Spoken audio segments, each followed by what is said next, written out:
रघुबीर श्री रामचंद्र की जय। उत्तर प्रदेशে শুরু হলো আমাদের দ্বিতীয় দিন। সকাল সকাল উঠে স্নান টান করে ব্যাগপত্র রেখে বেরিয়ে গেছি এবার রাম মন্দির দর্শনের জন্য। কাল যেখান থেকে ঘোরা শেষ করেছিলাম আজ আবার সেখান থেকেই শুরু। যে বাসে করে আমরা এসেছি সেই বাস আমাদেরকে নিয়ে এসছে লতা মঙ্গেশকর চক, যেখান থেকে কালকে আমরা বাসে উঠেছিলাম সেখানে এসে আমাদেরকে আবার নামিয়ে দিয়েছে আমাদের বাস। তো এখান থেকে আমাদেরকে যে শ্রী রাম মন্দির ওটা হেঁটে হেঁটেই যেতে হবে। এই লতা মঙ্গেশকর চক থেকে রাম মন্দিরের ডিস্টেন্স হচ্ছে 1.8 কিলোমিটার। তো এই রাস্তাটা কিন্তু আমাদেরকে পায়ে হেঁটেই যেতে হবে, কারণ বাস ওখানে ঢুকবে না। বাস কেন? কারণ কালকে ছোট গাড়িও ওদিকে যাচ্ছিল না, ওই রাস্তাটা হেঁটেই যেতে হবে। তো এখন আমরা এই রাস্তার সৌন্দর্য দেখতে দেখতে শ্রী রাম মন্দিরের দিকে হাঁটা দেব।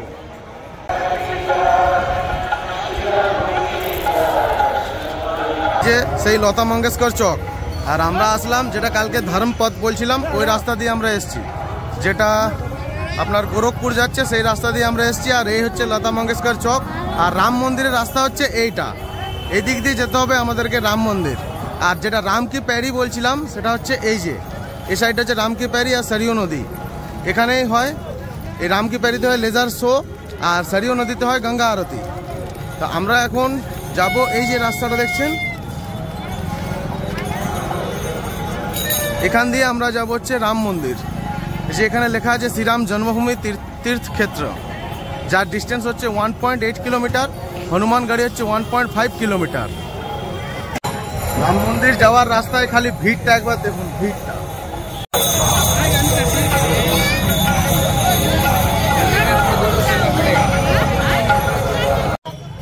এই মন্দির যাওয়ার রাস্তা দুধারে বিক্রি হচ্ছে উত্তরীয় জামা কাপড়, নানা রকমের জিনিসপত্র। আপনারা চাইলে এখান থেকে টুকিটাকি জিনিসপত্র কিনতে পারেন, কিন্তু একটু দরদাম করে কিনবেন, নাহলে কিন্তু ঠকে যেতে পারেন। জানকী মহল যাওয়ার রাস্তা হচ্ছে এইটা, এদিক দিয়ে হচ্ছে জানকী মহল। কালকে আমরা যখন এসেছিলাম টোটোয় করে এই রাস্তা দিয়ে এসেছিলাম। শ্রী রামচন্দ্রের জন্মভূমিতে আসবো আর বজরংবলীর সদস্যদের দেখতে পাবো না, তাই কখনো হয় কি? রাম জন্মভূমিতে প্রবেশ করার আগেই মানে অসংখ্য বানর সেনা রয়েছে এই রাস্তায় দুধারে।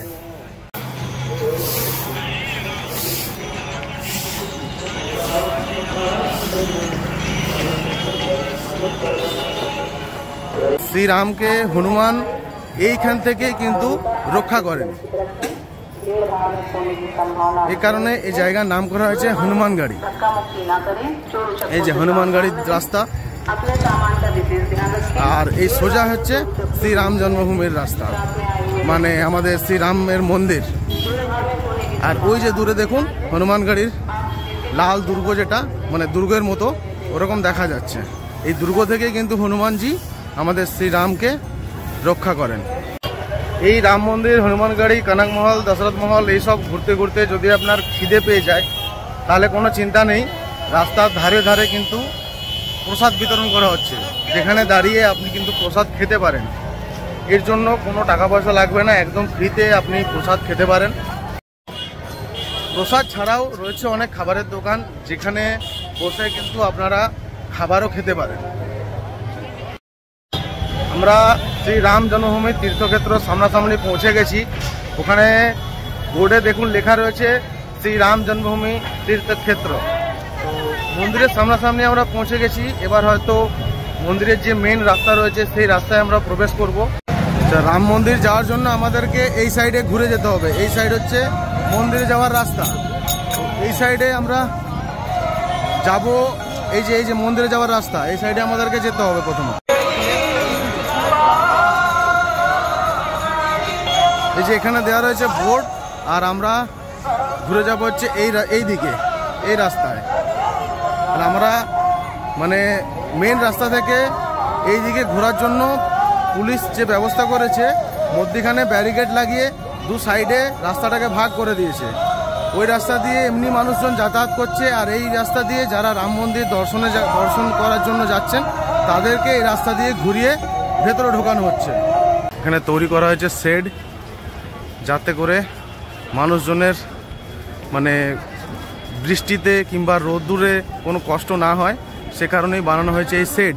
তো এই রাস্তাটা এখনো খুলে দেওয়া হয়নি সাধারণ মানুষের জন্য। মন্দিরের মেন যে রাস্তা রয়েছে সেই রাস্তাতে প্রবেশ করার মুখেই দাঁড়িয়ে রয়েছে প্রচুর পুলিশ এবং যে সেন্ট্রাল ফোর্স তারা দাঁড়িয়ে রয়েছে আর পুরোপুরিভাবে নজর রাখছে প্রতিটা দর্শনার্থীর ওপর।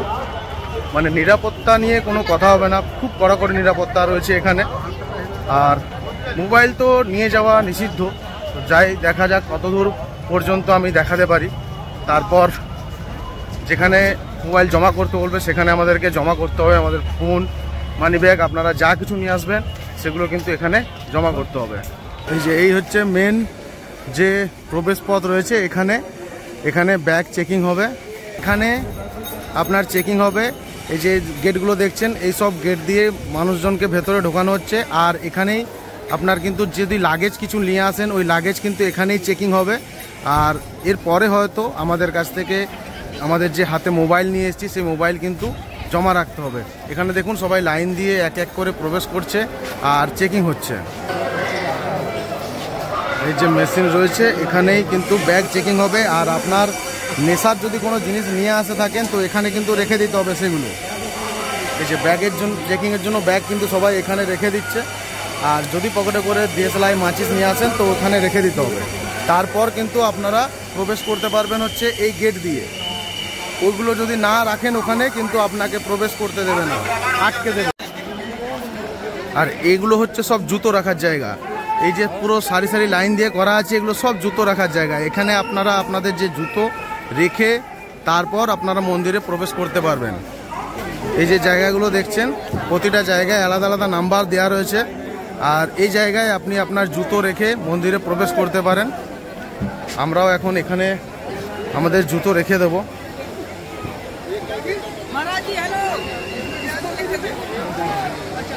এই যে এখানে আপনারা জুতো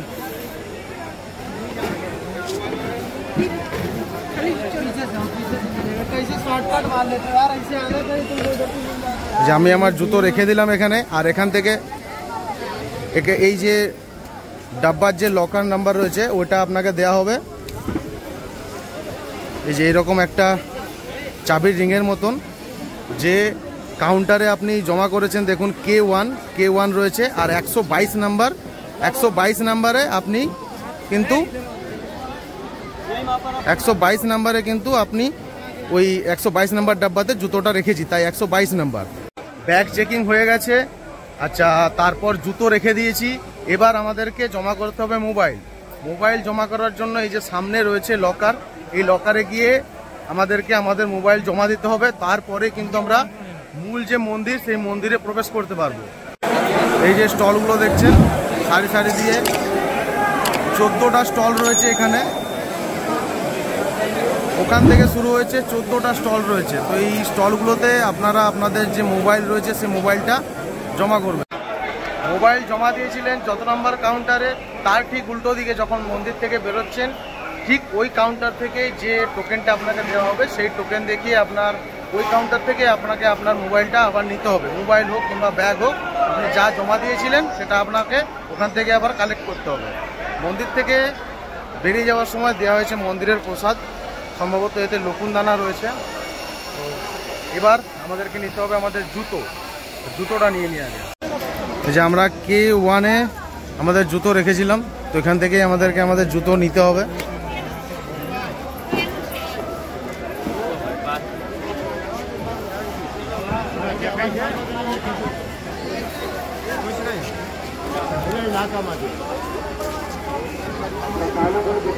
ये यही क्या देखिए तो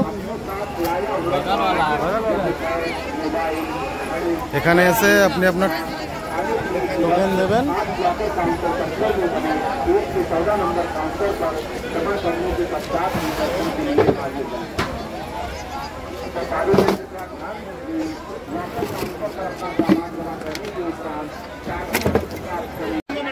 এত ভিড়ের মধ্যে মন্দির দর্শন করতে সময় লাগলো মাত্র 5 থেকে 10 মিনিট।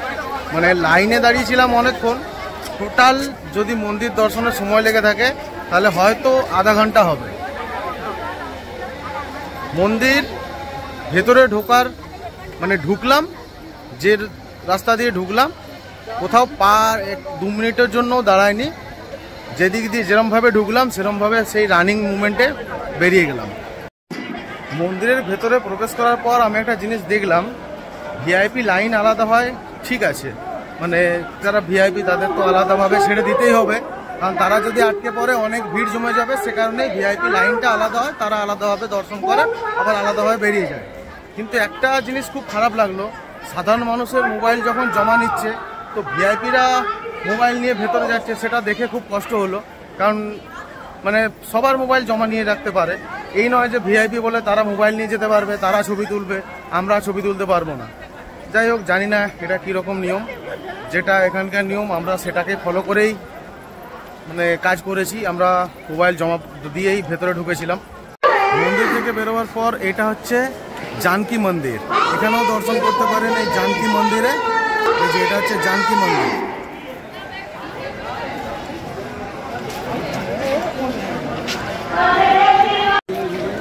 মন্দিরে ঢোকার মুখেই এখানে দেওয়া হচ্ছে জল। জল তেষ্টা পেলে আপনারা এখান থেকে জল খেতে পারেন। এই যে স্টল লাগানো রয়েছে এখানে, এই স্টলে দেওয়া হচ্ছে জল।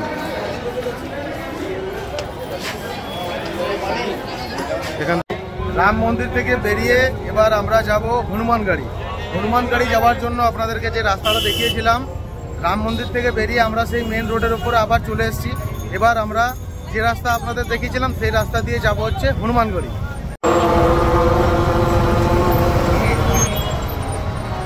হনুমানগড়ি যাওয়ার যে মেন রাস্তা দেখিয়েছিলাম তার আগেই একটা রাস্তা এখন খুলে দিয়েছে পুলিশ, যে রাস্তা দিয়ে আমরা এখন ঢুকেছি। তো এটা দিয়েও বললো হনুমানগড়ি যাওয়া যায়, আমরা ওই রাস্তা দিয়েই এখন হনুমানগড়ির দিকে যাচ্ছি। এটা সবসময় হয়তো খোলা থাকে না, ভিড় হলে আবার বন্ধ করে দেয়। তো এখন দেখলাম খোলা আছে যেহেতু, তাই জিজ্ঞাসা করলাম পুলিশকে যে এটা কি এখান দিয়ে যাওয়া যাবে। তো এখন বললো যে হ্যাঁ যেতে পারেন, তাই আমরা এদিক দিয়ে আসলাম। অন্যান্য সময় কিন্তু বন্ধ থাকে, তো আপনারা চেষ্টা করবেন মেন গেট দিয়েই যাওয়ার। যদি খোলা থাকে এসব রাস্তা জিজ্ঞাসা করে নেবেন একবার যে এটা কি যাওয়ার রাস্তা, তারপরেই কিন্তু যাবেন। এই যে এইটা হচ্ছে মেন রাস্তা, এদিক দিয়ে সবাই আসছে। আর আমরা যে রাস্তাটা দিয়ে আসলাম এইটা, আমরা ওখান দিয়ে বেরোলাম। তো এদিকে ব্যারিকেড দেওয়া আছে, এখন আমাদেরকে এটা দিয়ে ঘুরে আবার ওই দিক দিয়ে আসতে হবে। আর এই যে সামনে হনুমানগাড়ির যে সামনে যে ভিড়টা দেখছেন, আর এই সামনে হচ্ছে হনুমানগাড়ি। তো সামনে প্রচুর মানুষের ভিড় যখন জমে রয়েছে। আর এই হনুমানগড়িতে কিন্তু জুতো রাখার কোনো জায়গা নেই। এখানে যে ফুল প্রসাদ যে বিক্রি হচ্ছে, এদের কাছেই কিন্তু আপনাকে জুতো রাখতে হবে আর একটা প্রসাদের প্যাকেট কিনতে হবে পুজো দেওয়ার জন্য। অযোধ্যার মতো পবিত্র এই জায়গায়, যেখানে প্রভু শ্রী রামের জন্মভূমি, যেখানে আগত সমস্ত দর্শনার্থী প্রভু শ্রী রামের ভক্তবৃন্দ, সেখানে জানি না কোথা থেকে আগমন হয়েছে এই সাধুর বেশে এক জানোয়ারের, যে সাধারণত কোনো মহিলার সাথে কিভাবে ব্যবহার করতে হয় সেটাও জানে না। কপাল করে সেদিন আমার পরিবার সঙ্গে ছিল, না হলে কিছুটা বাঙালি ব্যবহার ওই সাধুর বেশে জানোয়ারকে শিখিয়ে দিয়ে আসতাম।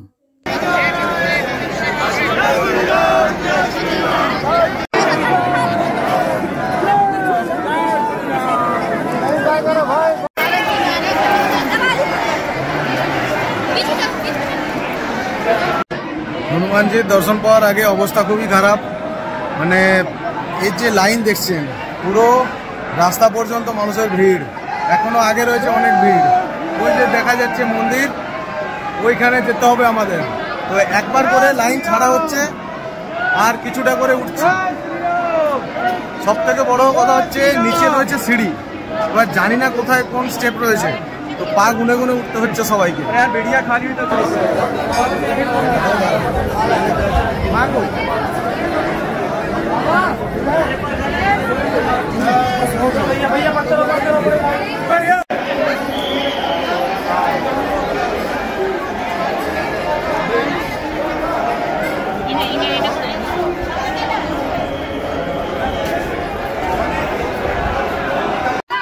হনুমানজির দর্শন পাওয়ার জন্য এক বিরাট যুদ্ধ জয় করলাম। মানে হনুমানজির দর্শন তো এমনিতে পাওয়া যায় না, তাই এক বিরাট যুদ্ধ, মানে এই মানুষের ভিড়ের যে যুদ্ধ, সেই যুদ্ধ জয় করার পরই কিন্তু হনুমানজির দর্শন পেলাম। পুরো এত ভিড়, প্রচুর পরিমাণে ভিড় রয়েছে হনুমানজির দর্শন করার জন্য মানুষের। মানে ওঠার জন্য যে সিঁড়ি আছে, সিঁড়ি দেখা যাচ্ছে না চোখে। তো তো এরকম পরিমাণে ভিড় ছিল। যাই হোক, আমরা ওই সাইড দিয়ে মন্দিরে ঢুকে মন্দিরে হনুমানজির দর্শন করার পর যে বাইরে যাওয়ার যে রাস্তা, মন্দিরের পাশ থেকেই যে বাইরে যাওয়ার রাস্তা রয়েছে, সেই রাস্তা দিয়ে এখন বাইরের দিকে যাচ্ছি। আমরা যে দোকান থেকে প্রসাদ কিনেছিলাম, এখানে কিন্তু আমি আগেই বললাম যে জুতো রাখার জন্য কোনো জায়গা নেই। এখানে যে বাইরে মন্দিরের প্রসাদ পাওয়া যাচ্ছে পুজো দেওয়ার জন্য, সেই প্রসাদের দোকানেই কিন্তু আপনাকে আপনার জুতো খুলে রাখতে হবে। আর মিনিমাম যে প্রসাদের মূল্য সেটা হচ্ছে 50 টাকা। 50 টাকা দিয়ে আমরা একটা প্রসাদের বাক্স কিনেছিলাম পুজো দেওয়ার জন্য, আর সেখানেই রেখেছিলাম জুতো। তো এখন সেই দোকানেই যাব জুতোটা খোঁজার জন্য, মানে জুতোটা নেওয়ার জন্য। খোঁজাই বটে, কারণ সেই দোকান খুঁজে পাওয়া মানে তখন ভিড়ের মধ্যখানে কোথায় যে কোন দোকানে রেখেছি, এখন মনে করে যেতে হবে সেই দোকানে। এই মেন যে এটা দেয়া আছে পোস্টারটা, এই সাইডে হচ্ছে কনক ভবন, আর এই হচ্ছে দশরথ মহল। সোজা এসে কনক ভবনের এই যে দেয়া রয়েছে বোর্ড, এরও দেয়া রয়েছে, এই সাইডে ঘুরে যেতে হবে। এইদিকে গেলেই হচ্ছে কনক ভবন।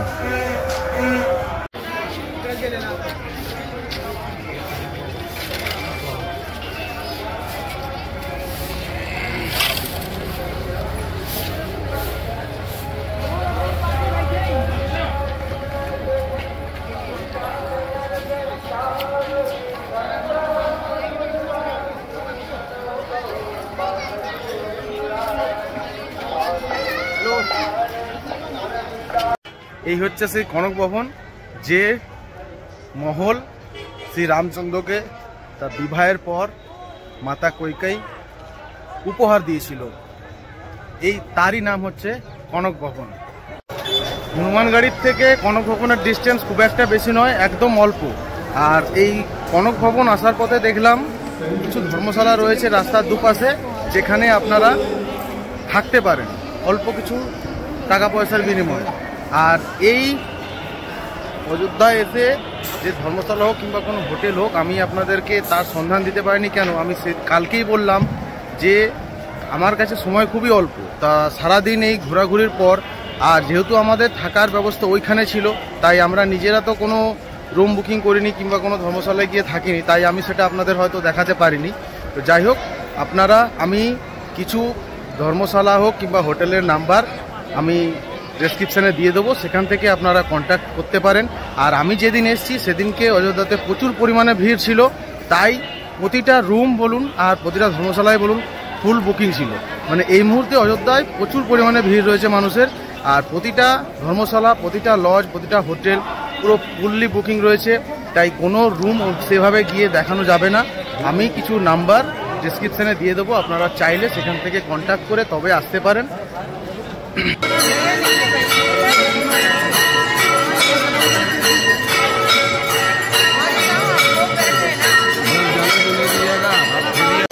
বারোটায় দরজা খুলে আরতি হলো। আরতি হওয়ার পর ওই আরতি সবাইকে দেয়া হচ্ছে, এবং আরতি শেষে এখানে দেয়া হচ্ছে প্রসাদ।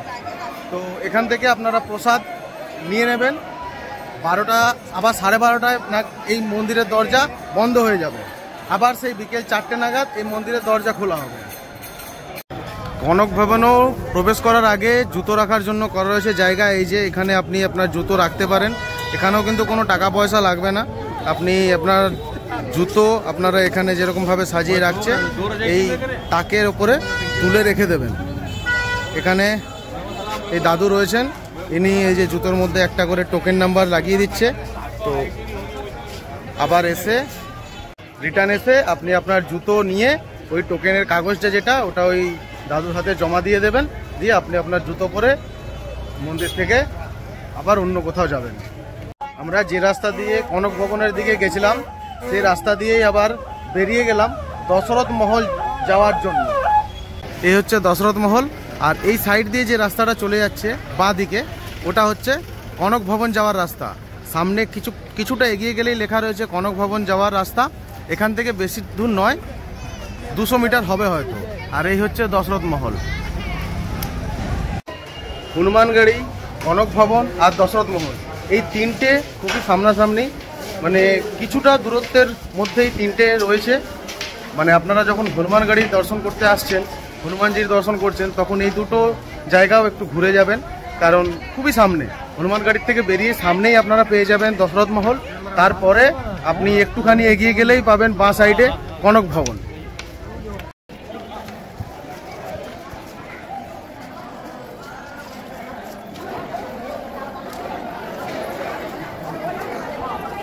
অল্প কিছুক্ষণ দেরির জন্য আমরা দশরথ মহলের মূর্তি দর্শন করতে পারলাম না, কারণ 12:30 বেজে গেছে।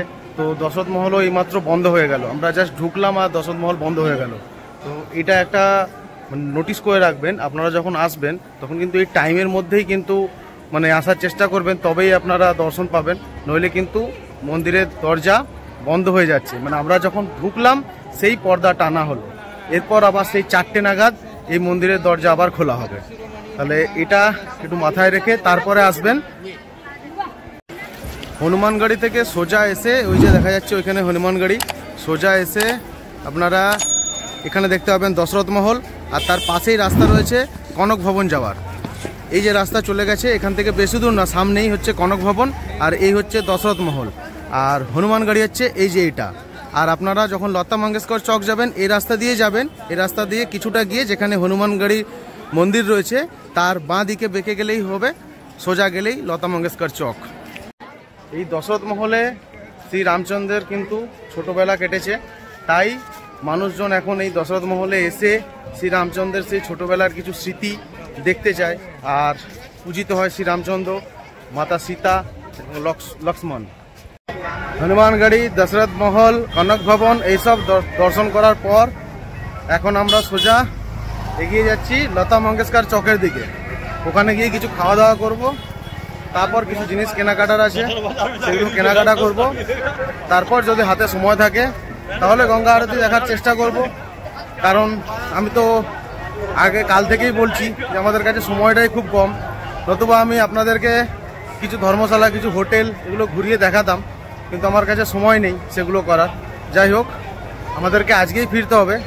তো টেন্ট সিটিতে গিয়ে আমরা কিন্তু ব্যাগপত্র নিয়ে নেবো। আর আমি এখানে জিজ্ঞাসা করে নিয়েছি, এখান থেকে কাটারা রেল স্টেশন 50 টাকা করে ভাড়ায় যদি আপনি রিজার্ভ করেন, আর যদি আপনারা এমনি শেয়ার গাড়িতে যান তাহলে 20 টাকা করে ভাড়া লাগবে। ওই যে সরিউ নদীর যে পুল রয়েছে, যে ব্রিজটা করা রয়েছে, ওই ব্রিজের ওখান থেকে টোটো কিংবা অটো পাওয়া যাবে। আর যদি রিজার্ভ করে যান তাহলে এই লতা মঙ্গেশকর চক থেকে 50 টাকা করে পার হেড লাগবে আর কি। তো রিজার্ভ করে আপনারা পৌঁছে যাবেন হচ্ছে কাটারা রেল স্টেশন। আপনাদেরকে দেয়া কথা মতো টেন্টে গিয়ে নিজেদের ব্যাগপত্র নিয়ে আবারও অটোয় চেপে বেরিয়ে পড়লাম লতা মঙ্গেশকর চকের দিকে, যেখানে আমাদের বাকি ছিল এই সরজু নদীর তীরে বসে গঙ্গা আরতি দেখা। ঘুরতে ঘুরতে আচমকায় চোখে পড়ল নদীর মাঝ বরাবর কিছু যেন একটা হচ্ছে, তাই বেরিয়ে পড়লাম দেখতে। সেখানে গিয়ে দেখলাম যে পাশাপাশি বড় বড় দুটো প্যান্ডেল, যার একটার মধ্যে চলছিল প্রবচন এবং আরেকটিতে আর কিছুক্ষণের মধ্যেই শুরু হবে রামলীলা। পাশে আরও এক জায়গায় চলছে মহাযজ্ঞ, যেখানে মোট 108টি যজ্ঞকুণ্ড রয়েছে, যা সেই 22শে জানুয়ারিতে শুরু হলেও সবসময়ের জন্য কোনো না কোনো যজ্ঞকুণ্ডের আগুন জ্বলেই চলেছে। তার সাথে চাইলে আপনিও পুজো দিতে পারেন এই স্থানে। যজ্ঞের পাশাপাশি এখানে পাঠ হচ্ছে গীতা, যা 1700 ব্রহ্মচারী দ্বারা পাঠ করা হচ্ছে, যা সেই 9 মার্চ পর্যন্ত চলতেই থাকবে।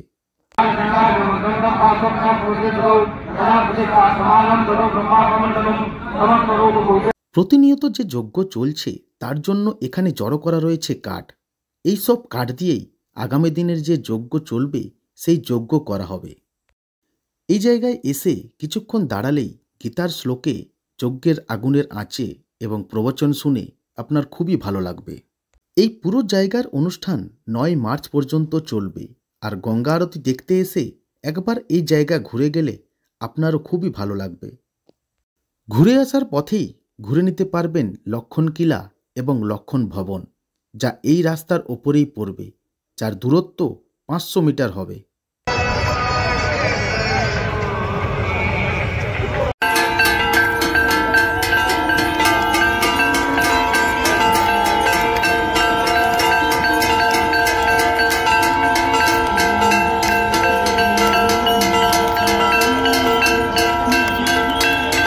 ফিরে এসে কিছুক্ষণ সরজু নদীর তীরে বসে গঙ্গা আরতি দেখে আপনাদেরকে দেয়া কথা রেখে অটোয় করে চললাম স্টেশনের পথে। এবং সেখানে এসে শুনলাম যে বাড়িতে রেখে আসা আমার দাদু এই সংসারের মায়া ত্যাগ করে পরলোক গমন করেছে। হয়তো আমি আর কখনোই আমার দাদুর মুখটা আর দেখতে পাবো না, কিন্তু এই পুরো গল্পটা আমার দাদুকে উপহার তো দিতে পারবো। তাই গল্পের শেষে এই পুরো গল্পটা আমার দাদুকে উপহার দিয়ে বিদায় জানাচ্ছি আজকের এই ভিডিও থেকে। যদি এই ভিডিওটি ভালো লেগে থাকে তাহলে অতি অবশ্যই লাইক, কমেন্ট এবং শেয়ার করবেন। দেখা হচ্ছে আবার পরের ভিডিওতে। ততদিন পর্যন্ত ভালো থাকবেন, সুস্থ থাকবেন। ধন্যবাদ।